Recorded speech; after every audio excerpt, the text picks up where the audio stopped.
What's up and welcome back. I'm John Stark from MacTheMovieGuy.com. I'm your favorite blind film critic, and this is Late Night with the Devil. Was that did that work? Did I did I do did I do the devil voice?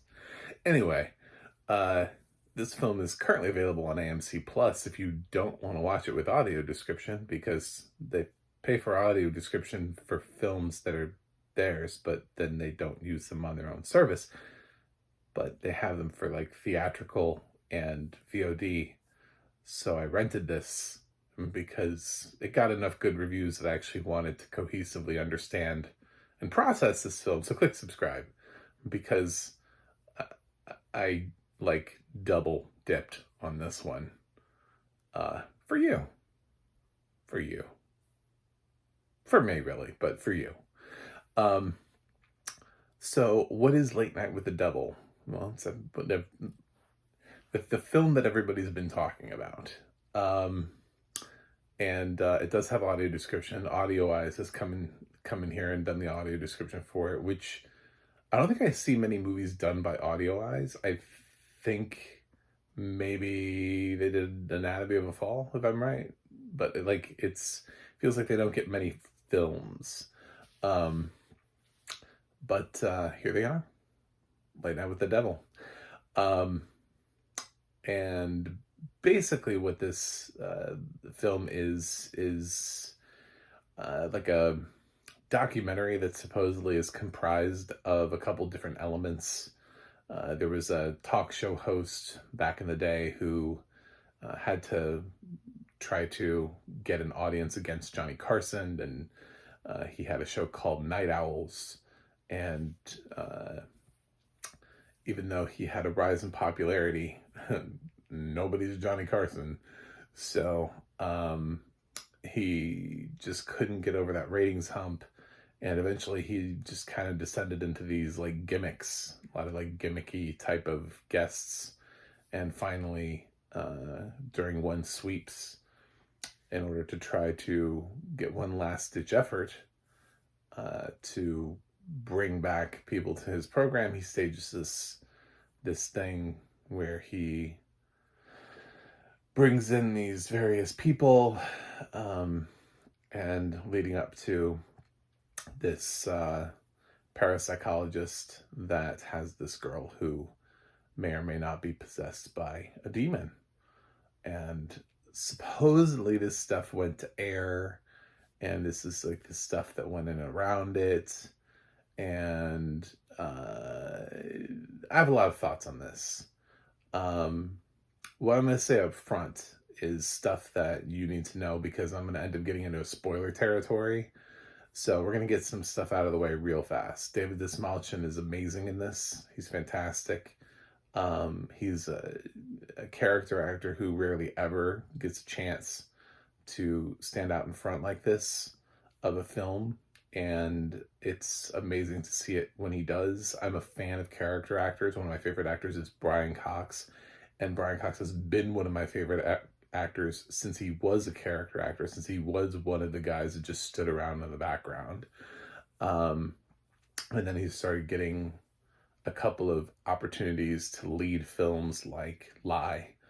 And it actually, when somebody puts a gamble on a character actor like that, I think it really pays off most of the time. So I think it pays off in spades here because David has done nothing but prove himself as an actor, just over and over again in every single project he's been in. So it's so nice to see him in a lead role. As far as the film itself, I think overall I liked it. My grade's going to be at the end. You're going to have to get through the spoiler stuff, but overall I liked it. I would recommend it. I think there's actually a lot of strong stuff here. There's just a couple of things we got to talk about, and that's the audio description, Audio Eyes. For the most part, I thought it was okay. Nobody beats William Michael Redmond on a horror movie. So this guy coming in, I'm not quite familiar with him as a narrator. I think I know who he is. I think I've heard that name before. I'm not going to evoke it, but I think I've heard his name before for different reasons. And I thought the audio description was okay. There were some times where something wasn't quite explained, and I was just kind of left with like a what was that? There was one time, for example, they cut a lot of times. They show you the show, and then they cut behind the scenes, like what was happening backstage. There's a time when the girl that's supposedly possessed by the devil or whatever, she's backstage with her. I'll call her handler at this point, and like a production assistant or something came up and needed to do something to her. I don't know what, like fix her makeup, her mic, her hair, give her water. I don't know. She had some sort of encounter, but we just kind of rolled through it, and it was never pre-explained, nor was it post-explained. Sometimes in audio description we get things before they happen, and sometimes we get them after they happen. And that was just an example of like one of those moments where I was like, "What just happened?" Because she kind of makes it like a little bit of a "Oh no, what's going on?" And I'm like, "I don't know what's going on. What is going on?" That's a great question. So yeah, some of that stuff. It gets a little trippy in places, and yeah, you just got to be able to follow it down the rabbit hole. And it's just, I think the film is just, a lot of it is how it's presented. So most of it is it's probably pretty fine. It's not going to be at the end of my year list in terms of best audio description. Around the same time last year, I did see like Evil Dead Rise, which did make my top 10 for audio description, because I did think that was really exceptional in terms of what it managed to do. Here, there was just some stuff that happened gore-wise that I was just like, I don't want to fully understand your description of what's happening here. So yeah, so there's that. Now we're gonna get into spoilers. So you've been warned. I have to on this one. There's no way to not. They're not gonna be heavy. I'm not gonna give away the whole thing here, but we have to talk about some of it. So the way the film is presented is in a format almost like it's found footage, but it's like actually like a documentary. Like you're watching some sort of a. You get a voice at the beginning of the thing that says, "This is the following is a presentation that is combined from an episode of the show that aired on this date at this time, and has since the footage has been restored, and we've included some extra backstage footage that was not available at the time," right? So that way it explains why you're able to see what's going on backstage. In general, I don't think that stuck to that format. I think they should have committed to that more. I think they just kind of threw that in there, and they're hoping that works. But I didn't feel like that format was fully committed to, especially by the end of the film. I thought we basically abandoned that.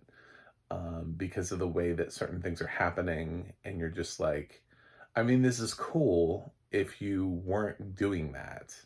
So either do it or don't, but don't half do it.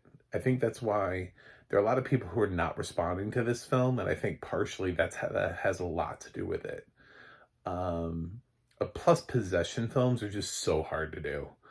The expectation is always just like, been there, done that, seen that, it's almost impossible to do a possession film anymore. I actually didn't even hate Exorcist Believer. I thought it made some interesting choices that I don't typically see in exorcism movies, and people still hated that film. So, I think this film makes interesting choices. People still hate this film. So it is impossible to do an exorcism film nowadays, because likely it's already been done before. So you got nothing. It's really hard to subvert expectation. Um, but what you can do is you can commit to the formula and be something really cool that way. Um, I would say Skinamarink does it well, but even Skinamarink is the wrong. I actually have to go back to a film I don't even really like that much, and that's the Blair Witch Project. There are points in the Blair Witch Project that fundamentally I didn't really enjoy. But I gotta say, the fact that they weren't strong actors really made them feel like real people. Um, and the fact that it actually did feel like a found footage movie, it ended exactly where it needed to in terms of a found footage movie. It didn't overstay its welcome. It could have gone for more. It could have gone for more of a glory shot. It could have tried to do more at the end, but it didn't do more at the end. The remake tries to do more because it adds more people to it. So that's how it gets away with making itself a little bit more interesting, is instead of having 3 people wandering through the woods, it has like twice as many people wandering through the woods. But yeah, I didn't enjoy the Blair Witch Project that much. I was like, ooh, a pile of rocks.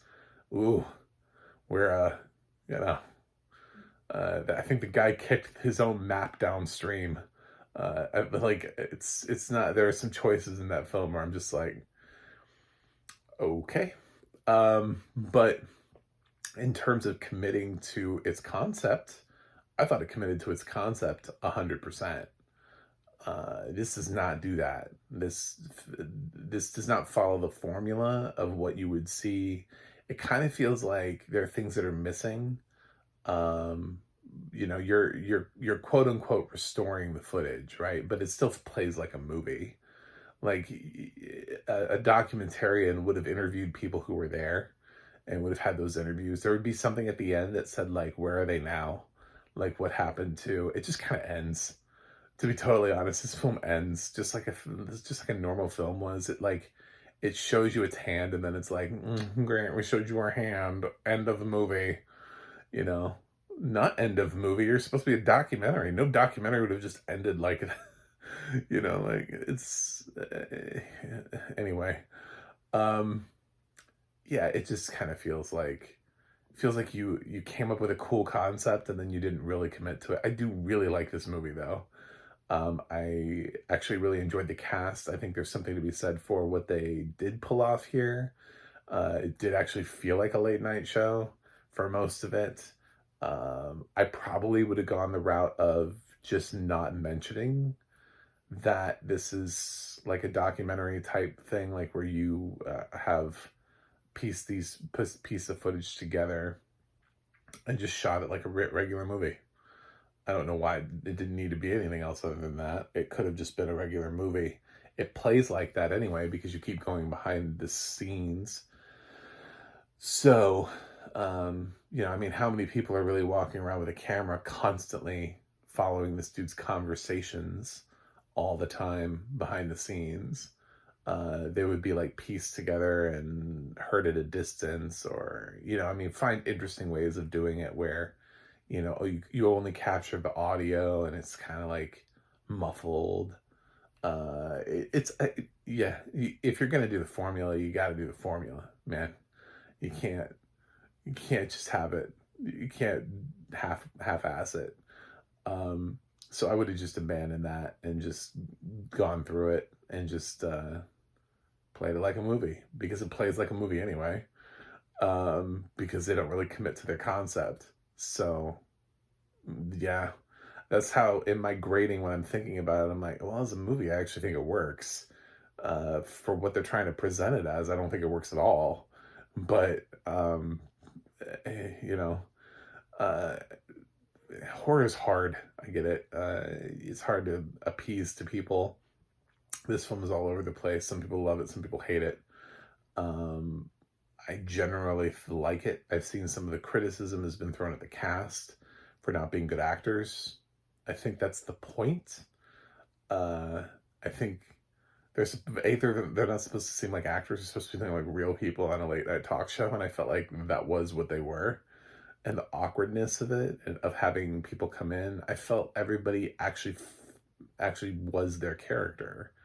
The only person that maybe felt a little bit off was the girl who's supposed to feel a little bit off. The girl is possessed by the devil. But one of the things that I thought, and this is just also again, it just doesn't work. I'm a blind film critic, so some things just don't work. I don't know how old she is, but she sounded way older than suggested to be. Um, that girl sounded like she was in her 20s. I don't like. I would not have said, girl or anything like that in terms of she felt like an adult. I think it's I don't think I'm like, you know um what am I saying here? I don't think I am besmirching the reputation of an adult, of a child actor. I think I'm talking about an adult. So yeah, it's if you were supposed to be under 18, you didn't do a good job of doing that. At no point did I buy that individual was under the age of 18. If I mistook what the film was trying to do with that character, and that character was just supposed to be a young woman always from the beginning, great. If you were supposed to be under the age of 18, you're not. You're not very good at it. So, yeah, it didn't feel at all like that to me. Otherwise, I like the film. I like the guy that plays the skeptic. I thought he was great. He was exceptionally obnoxious and great at doing that part. Um, yeah, this was an interesting film. It goes, you know, predictably off the wall towards the end. But I think we all knew it was going to. We were all just waiting for it.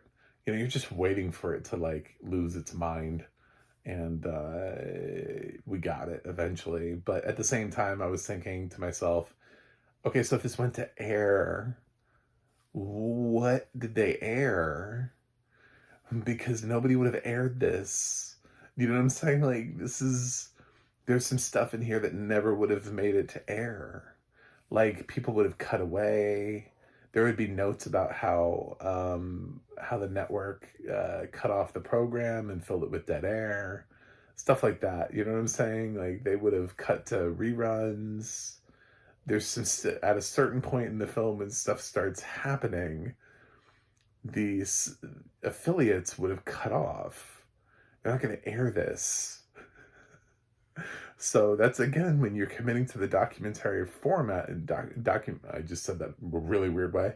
Format, you have to actually commit to it, because then it doesn't make any sense. So I think about this movie as just a movie, and not this weird thing that they try to present it as, that they don't really commit to it. They kind of half-assed to it. Um, it's like sitting down at the beginning of like an episode of like Are You Afraid of the Dark? And you're like, the tale of the Midnight Society presents, and then the story begins, and it's like, well, you didn't really need the campfire part. I mean, it makes it cool because it makes it part of the Are You Afraid of the Dark? But then you just kind of have an episode that is just what it is. Didn't really need to be part of the campfire.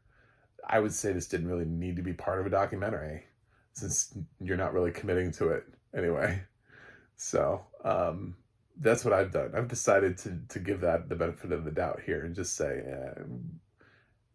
whatever, because I enjoyed the film, and I enjoyed David Dastmalchian in it, and the rest of the cast I think is fine. So I'm going to give Late Night with the Devil a B+. I think overall it was a solid effort this year, and I look forward to seeing more films starring David Dastmalchian in the future. So anyway, check it out. If you want to see it, it has audio description. You just have to not watch it on the platform that would make sense to watch it on. It'd be so weird. It would be like if Netflix was creating audio description for their content, but then like they didn't have it on their service, but like if you got like physical media for Netflix, you know, like they had their audio description. It's like, why? Like, what are you doing? Anyway, um, that's it. Thanks for watching. Thanks for subscribing. And I'll see you guys on the other side.